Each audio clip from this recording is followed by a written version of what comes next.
You can feel it, can't you? Something's happening behind the scenes, and it doesn't quite make sense yet. The signals we've been receiving lately haven't been consistent, and when that happens, it usually means there's more going on than we're being told. One moment it seems like a decision has already been made. The next, it seems like everything is still up in the air. And when a situation starts to drag on like this, it's never by chance. It's strategic. But before I tell you the details, click the like button and subscribe so you don't miss any updates. Let's go! Something is not adding up in Santa Clara right now, and if you're a San Francisco 49ers fan, you can feel it. The messaging around Brandon Ayuk has shifted not once, not twice, but multiple times throughout this offseason. And now, after the latest developments from the NFL league meetings, the situation feels more uncertain and more strategic than ever before. Let's rewind this story carefully, because every detail matters here. Right after the 2025 season ended, General Manager John Lynch made it clear the team was preparing to move on from Brandon Ayuk. That message wasn't subtle. It was direct, and it set the tone for what looked like an inevitable split between player and franchise. Then came the NFL Combine. About a month later, Lynch softened that stance. Instead of a definitive separation, the narrative became more patient, more calculated. He suggested the team would wait until the new league year began, allowing the situation to sort itself out. That alone signaled a pivot from certainty to flexibility. But here's where things get even more interesting. Free agency opened. Big names around the league started moving fast. Teams were cutting players, restructuring deals, and clearing cap space with urgency. We saw quarterbacks like Kirk Cousins get released and organizations making aggressive decisions to shape their 2026 rosters. And yet, Brandon Ayuk remained. As of April 7th, he is still officially a member of the San Francisco 49ers. Now, during the league meetings in Phoenix, another shift happened, this time from head coach Kyle Shanahan and owner Jed York. Shanahan made it clear, there is no rush, no deadline, no urgency, just patience. He openly stated the team is waiting for an acceptable trade offer, emphasizing that eventually the situation will resolve itself, but not on anyone else's timeline.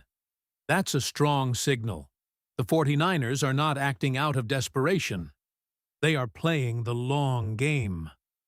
And then came Jed York's comments, which might be the most surprising piece of this entire situation. York didn't close the door on Ayuk returning. In fact, he opened it. He emphasized that Ayuk first needs to get healthy and perform, but also acknowledged his talent and left the possibility, however slim, of a return to the team. This is the same organization that approved a $76 million guaranteed contract for him. That context matters. So now you have three voices within the same organization. Lynch initially signaling separation, Shanahan showing patience and strategic waiting, York leaving the door slightly open. That's not a unified message. That's a layered one. And here's where the financial reality kicks in. There is a critical date looming, September 1st.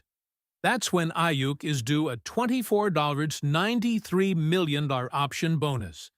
And let's be very clear, the 49ers are not paying that. There is no scenario where that happens. This creates a ticking clock behind the scenes, even if the team publicly claims there's no rush. At the same time, the 49ers are not under pressure from a salary cap standpoint right now. Releasing Ayuk doesn't significantly benefit them in the short term. That gives them leverage, or at least the illusion of it. Because the real chess match isn't internal, it's external. According to ESPN's Nick Wagner, league sources point to one team as the most likely landing spot: the Washington Commanders. And this connection runs deeper than just roster needs. Commanders GM Adam Peters was part of the 49ers front office when Ayuk was drafted. There's familiarity, there's trust, there's history. But even more important, the personal connection. Ayuk has a strong relationship with quarterback Jayden Daniels dating back to their time at Arizona State. And Ayuk has openly expressed interest in playing alongside him. This isn't speculation. This is alignment, professional and personal. And yet, Washington hasn't made the move. Why? Because they don't have to. They can simply wait. Wait for the 49ers to release Ayuk. Wait to avoid giving up draft compensation. Wait to negotiate a brand new contract on their own terms. Meanwhile, the 49ers are doing the exact opposite. They're waiting too. Waiting for an offer. Waiting for someone to blink. Waiting to salvage value, even if it's just a late-round pick. This is a classic standoff. And here's a fascinating detail that adds even more intrigue. During the league meetings in Phoenix, Kyle Shanahan and Adam Peters were seen dining together. That's not random. That's not casual. In a room filled with decision-makers, conversations like that carry weight, even if nothing is finalized. So now the question becomes, who makes the first move? Do the 49ers lower their expectations and accept minimal compensation? Or do the Commanders stay patient, betting on an eventual release? Because one thing feels increasingly inevitable. Brandon Ayuk's time in San Francisco is coming to an end. But the path to that ending is still being negotiated behind closed doors. And if you're reading between the lines, this situation isn't about if, it's about when and how much. So let me ask you this, Niner faithful. If you're in the front office right now, what are you doing? Are you trading Brandon Ayuk for whatever you can get? Or are you holding the line and forcing Washington to make the first move? Drop your thoughts in the comments. I want to hear where you stand on this. And here's where this entire situation takes an even deeper turn. Because when you really zoom in on the numbers, the timing, and the leverage on both sides, you start to realize this isn't just a roster move. This is a calculated financial and strategic standoff that could define part of the 49ers' 2026 outlook. Let's break down the real cost of every possible decision here. If the 49ers decide to release Brandon Ayuk before June 1st, they're not just walking away clean. They would likely designate it as a post-June 1st move, which spreads the financial damage, but doesn't eliminate it. We're talking about nearly $30 million in dead cap. That's not small. That's not something you just absorb without consequence. Instead, that hit would be split. Over $13 million hitting in 2026 and more than $21 million rolling into 2027. That's the kind of financial footprint that lingers. That affects roster construction, extensions, flexibility, everything. So when people ask, why haven't the 49ers just cut him already? This is why. Because cutting him gives you nothing back and still costs you heavily. Now flip it to the trade scenario. If San Francisco trades Ayuk, they still eat dead money, but at least they get something in return. Even if it's just a late-round draft pick, there's value there. There's a sense of control. There's a return on an asset instead of a total loss. But here's the problem. The rest of the league knows this, and especially the Washington Commanders know this. They understand the pressure point isn't today, it's September 1st. That $24.93 million option bonus is the ticking clock. That's the real deadline, whether the 49ers want to admit it publicly or not. So Washington is playing this perfectly. They saw what happened in free agency. They tried to address the wide receiver position. They looked into names like Alec Pierce and Romeo Doubs, but couldn't land those top-tier options.